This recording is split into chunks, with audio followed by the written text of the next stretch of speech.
My name is Banky Wellington, also known as Banky W. And it's an honor to be here tonight with you guys to share some ideas with you. So Nigeria is an interesting place, isn't it? It's one of a kind. It's like really awesome and really terrible at the same time. Let me explain. So if you're Olamide Bado, the voice of the street, it's the place where all your dreams as an artist, all those dreams have come true. But if you're a voice on the street, it's a place where all your dreams are shattered and taken away. If you're Tiwa Savage or Rahama Sadao or Auntie Mo Abudu or Mrs. Adesowa Itomi Wellington, hi baby. But if you're any one of those females, it's a place where you can break through stereotypes, break through barriers, and shine and succeed and make something of yourself. But if you're Boko Haram, it's the place where you can kidnap 200 female children at the same time and get away with it. Nigeria is the place that inspired so much literary genius in the mind of a young girl that the world now has no choice but to respect and reckon with Chimamanda Adichie. But Nigeria is also the place where a senator can marry a 13-year-old and get away with it. Nigeria is the birthplace of the legend that is Fela Anikulapo Kuti. Okay? Most of us can agree, arguably he's the greatest, most iconic musician in our history. But it's also the place where songs that Fela wrote in the 70s sound like they could have been written last week. Because the issues are the same. Or worse, in Nigeria we don't have any state-of-the-art universities. We don't have any world-class medical research centers. Not one. But you know what we do have? We have state-of-the-art, world-class, billion-dollar churches.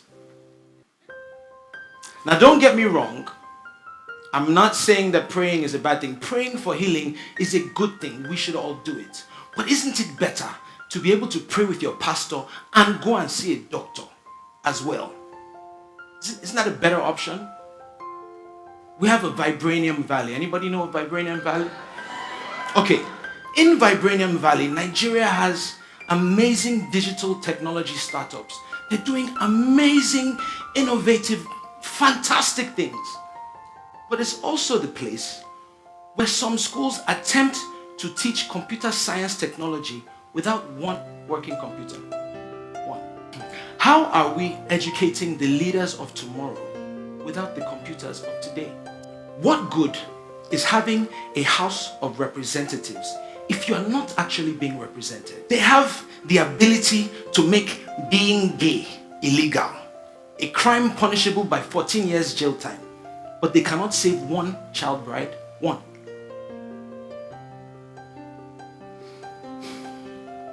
And while all these terrible things are happening, what are our leaders doing? They are potting. They are playing musical chairs with the affairs and the destiny of our country. And what are we doing? We're sitting down. We are watching. We are tweeting. We are complaining, and even worse, we are picking sides and fighting on their behalf. I have news for you. When you are in a lose-lose situation, you don't pick sides, you change the situation. But maybe it's time for this generation to say, okay, you know what, we're going to chart a new course. We have the numbers to do it. We do. But guess what? It's going to take time. Longer than 2019.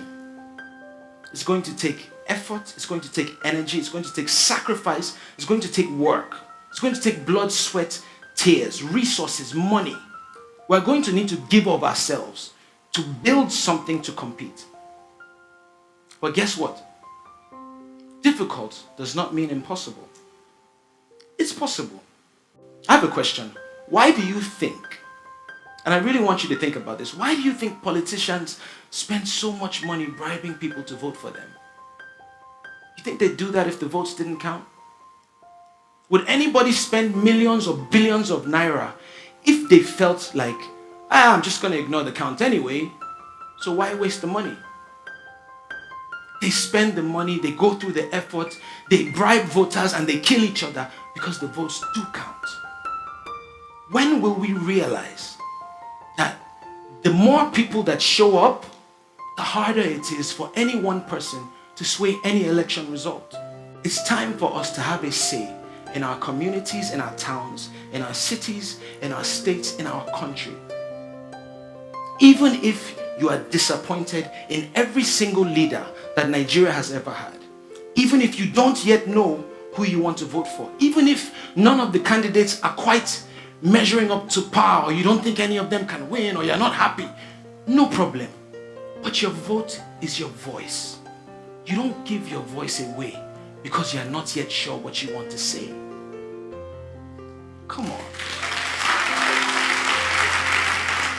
Spend less time pointing out problems and more time being part of the progress. Each of us can do something. Each person. You might not be able to fix the entire Ministry of Education, but maybe you can help one school. Maybe you can buy one school some computers or some musical instruments, or help them fix their desks. Maybe you can help one school. Maybe you can't fund an entire orphanage, or maybe you can donate some items. They need clothes, they need food, they need money. You don't have to be the Minister of Health to help the sick.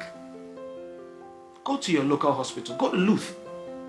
You will see thousands of people that cannot pay the very basic of medical bills. Thousands. Drive once a month. If you have 20K, drive once a month. Talk to a nurse. They're there. Meet one need. Help one person. Help one school. True change will only come when you are frustrated enough about a problem to do something about it. Do more than tweet. Do more than pray. We've been praying for Nigeria for what feels like an eternity. Do more than pray. It's like we've mastered the scripture that says pray without ceasing. But we have forgotten about the scripture that says faith without works is dead.